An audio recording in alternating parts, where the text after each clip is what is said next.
İranda baş verən etirazlar fonunda onlarla İranlı ölkəni tərk edərək Türkiyəyə yollanmağa başlayıb.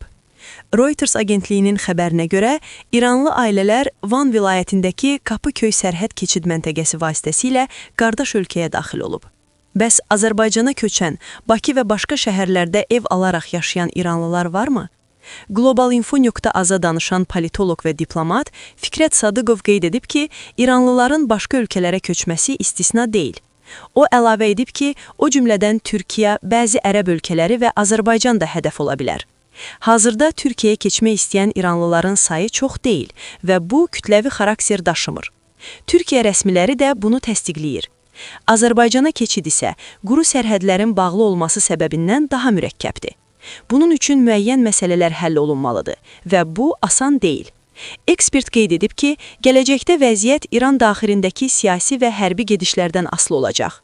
Əgər ABŞ və İsrail İrana zərbə endirərsə və uzunmüddətli münaqişə yaranarsa, İranlıların digər ölkələrə getməsi qaçılmaz ola bilər.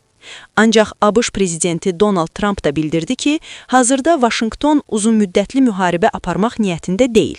Yalnız müəyyən nöqtələrə zərbə vurmağı planlaşdırır. Bu isə zaman alacaq. Diplomat həmçinin qeyd edib ki, Azərbaycan sərhəddə hazırlıq işləri aparmalıdır. Qaçqınlar arasında Azərbaycanlılar da ola bilər.